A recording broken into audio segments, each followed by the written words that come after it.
Kwa hivyo waliona wafanye watikhadhi dawawin, na kutengeneza ofisi au rekodi, yani kujua kuwa kuna daftari la wakaazi wa mji wa Madina, muhajirina ni wangapi, ansari ni wangapi, waislamu, wasoko waislamu, kama vile sensa. Wakati wa Mtume salamu ilikuwa ifanywe, lakini waliona kwamba ili tutawale vizuri lazima tujuane tuko wangapi. Hasa mimi nilishangaa siku moja ilipokuja habari ya sensa hapa, mmoja katika watu anaitwa shekhe akasimama kwenye member akasema Waislamu haifai kushiriki kwenye sensa hii.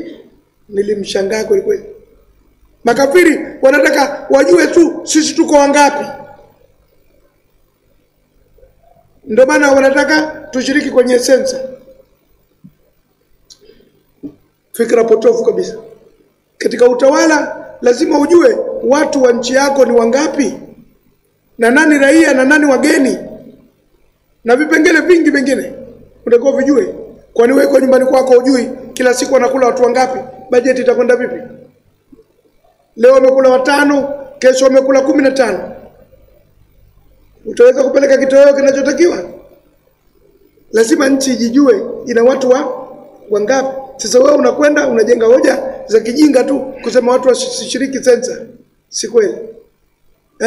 Lakini bahati nzuri waandishi wa habari wakapita kuinterview watu mashehe mbalimbali, unahojiwa nini mtazamo wako kuhusu sensa, zoezi linakwenda vizuri, je ushahesabiwa? Nishahesabiwa. Basi ikajibu ile kwamba kuhesabiwa hakuna tatizo lolote. Haya. Kwa hivyo hilo itikhadhu dawawin, kutengeneza rekodi ya ofisi, kumbukumbu na nini, wasujun, na kutengeneza magereza. Mpaka Mtume salama amekufa hakuna jela katika dola ya Kiislamu. Kama mnakumbuka tulikuwa tunasoma habari za Suwaru minahati sahaba, mateka walikuwa wanafungwa kwenye viguzo vya msikiti. Kakamatwa mtu katekwa, mnamfunga kwenye kiguzo cha msikiti mpaka Mtume anakuja na mhukumu. Hakuna jela. Sasa je, jela ni bid'a? Kwa sababu haikuwepo wakati wa Mtume. Unaweza kweli wewe shekhe bila akili yako timamu ukasema hii jela bid'a kwa sababu haikuwepo katika khairul quruni? Pumbavu wahidi wewe. Fahamu kitu.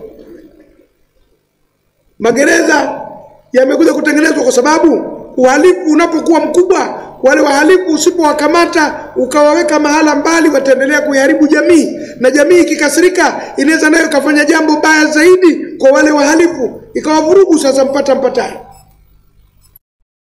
kubwa katika kutengeneza magereza, ingawa kuna maonevu pia kuwapeleka watu magerezani ambao hawana makosa. Hiyo ni changamoto nyingine.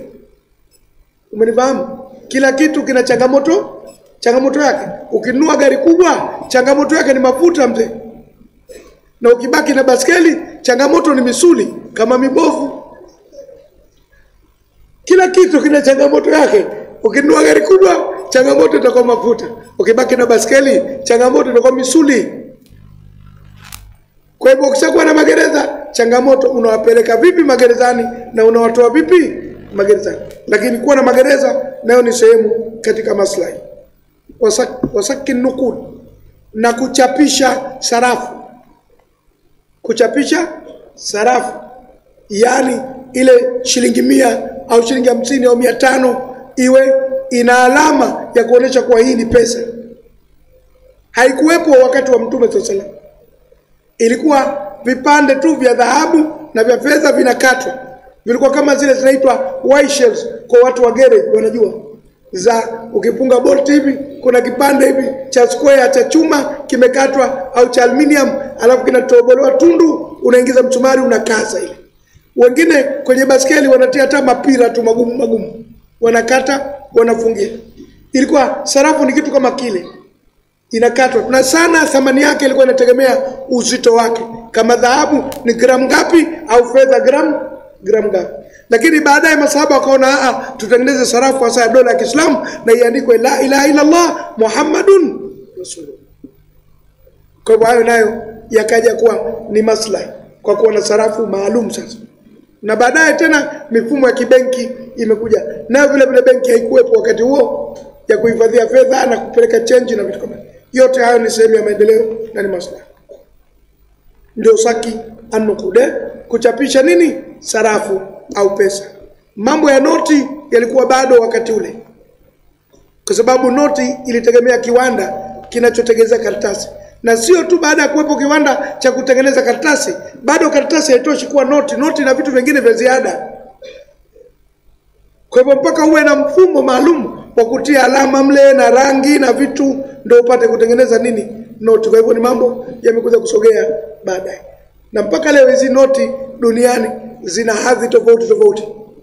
Kuna minoti mengine ukikunja tu ukaitia hivi mkononi, ukikunjua haikuitiki, inabaki vile vile imejikunja kama jongoo. Alafu kuna noti ukikunja ukiachia inajitanua, inarudi kama ilivyokuwa, kama bendera. Inategemea ile quality ya karatasi iliyotengenezea nini? Noti. Alafu kuna noti ikikaa kidogo tu inapauka, inakuwa utafikiri imepigwa mkorogo, rangi yote inaondoka Na ziko noti zikakaa muda mrefu zimebaki katika rangi zake zile. Bado hata hizi noti zenyewe zina hadhi tofauti. Kwa hivyo ala kula hali wa ibqa'i al-aradhi zira'iyati, na kuzibakisha ardhi za kilimo, allati fatahuha, ambazo wamezikomboa, biyadi ahliha, katika mkono wa watu wake, wa wadhi al-kharaji alayha, na kuweka kodi juu yake. Hili linataka ufafanuzi mrefu kidogo. Kawaida Waislamu wakienda kupigana vita vya jihad, wanachokipata kutoka kwa makafiri kinakuwa ngawira na wanagawana. Iko formula ya kuigawa ngawira kwa wapiganaji. Sasa imekwenda baada ya kufa Mtume sallallahu alaihi wasallam, vilitokea vita vilivyoongozwa na makhalifa, lakini vikafika mahala vinakwenda kushinda na kutawala maeneo ya mbali, na makafiri waliowapigana nao wamekimbia, wameacha mashamba, wameacha majumba. Unaigawa vipi ngawira hiyo? Unaigawa vipi ngawira hiyo? Manake umwambie mtu namkatia kipande ataondoka nacho. Sasa kama ni mahala pa kwenda mwendo wa wiki nzima safari, yeye yuko Madina mpaka afike huko kwenye ile shamba lake kutamchukua wiki nzima. Sasa unamgaia ili alifanye nini? Na ndo ngawira. Sasa lazima itafutwe formula ya kugawa. Sasa formula ikageuzwa, ikasema basi wale watu waliobakia pale waachiwe zile ardhi walime, lakini kila mwaka tulete ujumbe kuchukua kodi kwa sababu ya hizi ardhi. Inaitwa kharaji. Hii imekuja kutokea baadaye kuonekana kwamba hakuna namna ya maslahi kwa Waislamu isipokuwa hiyo. Tumevamia na vizuri hapo. Ndo anasema wa ibqa'i al-aradhi zira'iyati, na kuzibakisha ardhi za kilimo, allati fatahuha, ambazo wamezikomboa, biyadi ahliha, katika mikono ya wale watu wake, wa wadhi al-kharaji alayha, na kuweka kodi tu badala yake hiyo watu wale, sio kuzichukua, kwa sababu hawezi kuzihamisha na hawezi kuja kuzishughulikia, zitabaki pale pale, lakini watalipa nini? Watalipa kodi. Kwa imekuwa hayo ni mambo ya kimaslahi yaliyozingatiwa na masahaba katika kutoa uamuzi ya mambo mbalimbali ya kisheria. Anwa'u al-masalih al-mu'tabara, aina ya maslahi yanayozingatiwa na sheria ya Kiislamu. Kuna aina mbalimbali za maslahi yanayozingatiwa na sheria ya Kiislamu, na ziko aina nyingine za maslahi hazizingatiwi na sheria ya Kiislamu. Hebu tutazame. Idha kanat al-masalih, itakapokuwa maslah asasa ni msingi, li baadhi al-ahkam ash-shar'iyya, wa baadhi ya hukumu za kisheria, wadalla dalilu, na pakaonesha hoja ala itibaria ya kuzingatia, ila lan kuwa ni vyanzo lilahkami vya hukumu, sumiyat al-masalih, yataitwa maslahi yayo al-mu'tabara shar'an, yalozingatiwa na sheria. Wa hiya dhatu maratib thalatha, nayo yana daraja tatu. Itakapokuwa imekuja hoja ya Kiislamu kukubaliana kwamba maslahi haya yanafaa, maslahi haya ni mazuri, maslahi haya ni sawa sawa, tumieni, basi hayo ndio yataitwa maslahi yalozingatiwa kwa mujibu wa sheria. Tumevamiana. Tuchukue mfano wa China. Sasa hivi wamekuwa na kilimo kikubwa sana kinachotegemea mbolea ya samadi. Unajua mbolea ya samadi? Mavi.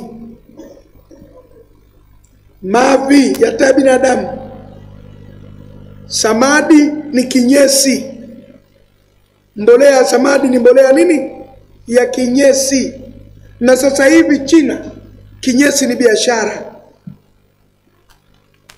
Ukijenga nyumba yako unatengeneza container chini, mzigo wote unaupeki, unakwenda, ukishajaa unatangaza biashara kwa wakulima. Watu wanakuja na gari wananyonya mzigo wote, 100,000, 200,000, safi. Kwa watu vibonge kama sisi, utajiri nje.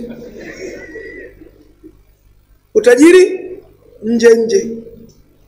Vinyesi vinauzwa, alafu nakwenda kuwa mbolea kwa ajili ya kilimo. Ndio maana unalikuta bilingani kama ndizi ya mkono wa tembo, bonge la dude, kwa sababu mbolea ni ya samadi au mbolea ya kinyesi. Sasa je, teknolojia hiyo ikifika huku kwetu tuuze vinyesi? Manake dini kwa mujibu wa fiqh ilikuwa inatuambia kitu cha najisi hakifai kufanya biashara. Lakini sasa ndio hali yenyewe ya uchumi mbaya, na wewe alhamdulillah Mungu kakujalia, ukiviporomosha pishi mbili uuze. Nimekwambia ni usulu fiqh huu utatusaidia kwenye changamoto zaidi zinazokuja mbele. Pengine sisi tutakuwa tushaondoka duniani wakati haya yanafika huku kwetu. Watu wazima sisi chakula nusu karne na kuendelea, uko kubakia tunakwenda nini ya home tu, mpera tunasafuta siku za kumaliza chakula 50 uko mbele kuliko bakia tena, utarajii mengi sana. Watu watauza vinyesi na sasa hivi tayari vinauzwa. Je, kutakuwa na maslahi mtu katika kuuza tena? Itakuwa tabu kweli. Unakwenda nyumbani kwa hodi nikuja, samahani sana, naomba kinyesi ndio moja. Wewe shika damu yako, unataka kututia umaskini si kinyesi ndio riziki yetu sisi hapa. Haya, ngoma itabadilika yote. Maslahi tunayazungumza. Tumeelewana? Ziko aina kwa aina. Wa hiya dhatu maratib thalatha, nazo zitakuwa na daraja ngapi? 3. Adharuriyat, daraja la kwanza ni yale maslahi ya dharura, yani maslahi ambayo ni ya lazima, huna namna ya kukimbia, yanaitwa dharuriyat. Jamu ya dharura, dharuriyun, dharuriyat. Wa hiya allati, nayo ni yale ambayo yatawakafu alaiha, kutegemea juu yake hayatu nasi, maisha ya watu, ad-diniyati wa dunyawiyya, ya kidini na kidunia. Haya ni mambo ya lazima, kwamba ikiwa utayaacha basi maisha ya watu yatapata tabu sana, ya kidini na ya kidunia. Kwa ni mambo ya lazima. Haithu, kwa namna ambayo idha fuqidat, na pia inaweza kusomwa idha faqadat, zote mbili. Ukisema faqadat mabniu lilmaalumi, na ukisema fuqidat mabniu lilmajhuli. Wako wanaopendelea kusema idha faqadat na wako wanaopendelea kusema idha fuqidat. Kwa hivyo tia irabu mbili, faqadat na fuqidat. Faqadat itakuwa fe inafuata na kaf inafuata na dali inafuata na tena sakna, faqadat. Ikiwa fuqidat, fe itakuwa na dhamma, kaf itakuwa na kisra, dali itaendelea kubakia na fuata na tena itaendelea kubakia na sakna. Idha faqadat au fuqidat. Mimi napenda fuqidat, na huenda ikawa wengine wanapenda faqadat. Na kila mmoja ukipeleka kwenye mambo ya grama, sarfu na nahwu ya Kiarabu, atakujengea hoja yake katika kukuvutia upande wake.